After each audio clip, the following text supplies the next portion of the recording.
Seguimos conversando con Marcos Aguinis y Felipe Piña sobre los dos libros que han escrito sobre Eva Perón y pensaba, digo, ¿qué aspectos condena Felipe del primer peronismo y qué aspectos aplaude o aprueba Marcos? Yo condeno el autoritarismo, digamos, el culto a la personalidad, que me pareció un exceso innecesario, digamos, y la persecución de la oposición, que fue evidente, muy marcada a partir del 53, creo yo, con mucha fuerza. Ya venía, ¿no?, pero más fuerte en ese momento. Y este problema de la cuestión de creer que el poder se puede concentrar, ¿no?, en una persona y que va a tener consecuencias a lo largo del peronismo. La dificultad para generar herencias también, ¿no? Eso creo que son elementos negativos que ha tenido el peronismo. Yo supongo que Marcos lo comparte, así que te voy a pedir lo opuesto. ¿Qué defendés o qué aprobás? Sí, comparto lo que dice Felipe y, digamos, defendería que el peronismo surgió en una época en que la Argentina estaba pasando a una etapa diferente después de la Segunda Guerra Mundial y que necesitaba incorporar una gran cantidad de argentinos que estaban en una periferia, eran los negritos, eran los desclasados, los despreciados. No existían leyes sociales adecuadas, los sindicatos estaban en manos de poca gente y no tenían la fuerza que después fueron adquiriendo. Había una sociedad donde cierta aristocracia se consideraba dueña del saber y de todos los derechos, y el resto era marginado. Pero también existía en la Argentina una pluralidad que se movía en distintas direcciones. No olvidemos que la Argentina vivió con mucha intensidad la Guerra Civil Española, que la sociedad estaba dividida entre sectores democráticos y sectores fascistas, pero en la Argentina estaba muy arraigado, a pesar de que, digamos, la mitad era democrática, el pensamiento no democrático. Y el peronismo parecía que representaba al sector no democrático, nazifascista. Y ahí se produce un giro notable. ¿Vos compartís esa idea? ¿Pensás que era fascista el primer peronismo? El primer peronismo estaba inspirado en el fascismo. ¿De eso estás de acuerdo? Sí, sí, estaba inspirado. No está de acuerdo. Yo creo que estaba inspirado, pero Perón giró y no aceptó de ninguna manera las teorías raciales del nazismo y tampoco llegó a los extremos de persecución, de tortura, que era típico del fascismo. Es decir, Mussolini en pocos años comenzó a usar el aceite ricino y las torturas y la persecución terrible. Perón no lo hizo. Es decir, que aquí ya había una diferencia. Él toma la Carta del Laboro, toma muchos elementos del fascismo, pero en una dirección que no es provocativa. Más bien es una actitud inclusiva.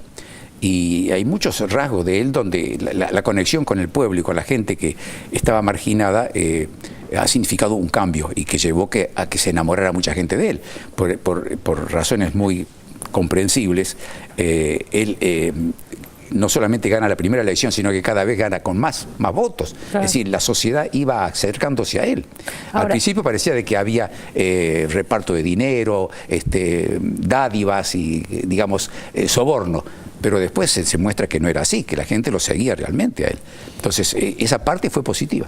Felipe, ¿qué ibas a decir? No, que no coincido con él. Sí que por supuesto abreva en el nazifascismo, había una simpatía casi explícita, pero creo que la diferencia fundamental entre el peronismo y el fascismo es que el fascismo es un partido de las clases altas y las clases medias contra la clase obrera, y en este caso creo que el peronismo fue un partido que le dio mucha cabida a la clase obrera y que donde la clase obrera tuvo un protagonismo importante, ¿no? Y también creo que es interesante hacer la distinción que hizo Marcos de que no existió aquí el racismo, la persecución racial, que son estigmas. Cuando uno dice nazifascista está diciendo un poco la barbarie nazi, ¿no? Entonces hay que tener cuidado con lo calificativo. Sí, obviamente. Hay que tener cuidado con los calificativos. Ahora pienso, la resistencia tan feroz y el odio tan feroz. La cantidad de peronistas judíos que hay y que hubo. ¿No? Claro. El odio tan feroz que generó, me pregunto, ¿era por estos rasgos autoritarios que los dos marcaron o era justamente por esta inclusión de la clase trabajadora? otra redistribución de la riqueza. Yo creo que hay de las dos. Hay de las dos cosas. Siendo absolutamente honesto, como tiene que ser uno, hay de las dos. Sí, de las dos cosas. Evidentemente la redistribución de la riqueza se hace en beneficio de una parte y en detrimento de la otra, que estaba acostumbrada a manejar el presupuesto. Claro. Esa parte, que era la oligarquía terrateniente, que no está mal llamarla por su nombre, evidentemente se sintió muy molesta, ¿no? Y después hay una empatía aspiracional de los sectores medios a creerse alguna vez poder pertenecer a esos sectores, que también llevó a un corte en la sociedad argentina, ¿no? Y también es cierto que otros sectores... Una empatía de los sectores medios con los sectores altos. Claro, la aspiracional, ¿no? Ajá. Yo puedo llegar a ser alguno de ellos, tengo los valores que tienen ellos, muy típico de la clase media. Pero también ubiquémonos en aquella época, porque tenemos que pasar a 60 años atrás o 70 años atrás, ¿no? Que, por ejemplo, los jóvenes, los estudiantes, los universitarios eran todos antiperonistas. Eran antiperonistas, Y entonces uno dice, ¿y por qué? Cosa que no pasó en los 70. No, cambió.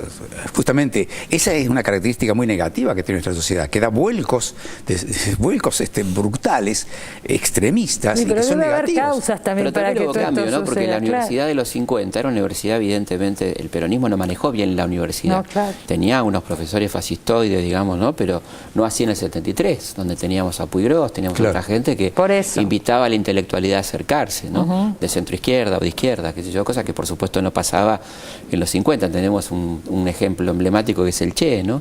Que se va enojado por la persecución que había en la universidad en aquel momento. Claro, después no solo de la universidad, también pensamos los escritores, la clase intelectual, en su mayoría eran antiperonistas. Que la mayoría eran antiperonistas. Es cierto. Y a excepción de algunos que vale la pena rescatar, como Marechal, que es tremendamente un condenado, ¿no? Por haber sido peronista, ¿no? Sí, fue relegado durante muchos años. Un tipo de una calidad intelectual. Sí, le pasó lo mismo también a César Tiempo. Claro. César Tiempo fue designado director del suplemento cultural del diario La Prensa cuando fue expropiada la prensa.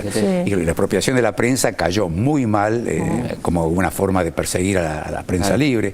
Y entonces, bueno, durante mucho tiempo César Tiempo estuvo también marginado y era odiado hasta que después lo reivindicaron. Pero estos son los barquinazos que da nuestra sociedad y de la que nosotros tenemos que salir. Sí. Por eso a vos te sorprende que hablemos en forma cordial. ¿Y por qué no? No me sorprende, me alegra mucho, sinceramente. Es la única forma de salir. No me sorprende para nada.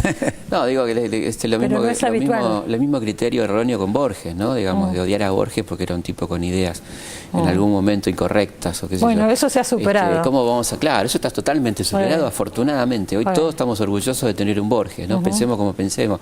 Ojalá pase con Marechal, ¿no? Que también me parece que es un grande, ¿no? Seguro, sin duda. Muchas gracias por haber venido. Me tengo que ir al corte, se terminó el programa. Están los dos libros, yo creo que vale la pena leer los dos. Justamente este trabajo que hoy propusimos acá, vale la pena hacerlo. Pero me doy cuenta que sobre los puntos fundamentales hubo más acuerdos que desacuerdos. Y eso también me parece que es un inicio de un diálogo que podría seguir. Gracias por haber venido. Gracias. Un bloque chiquitito para despedirnos y ya nos vamos, no se vayan.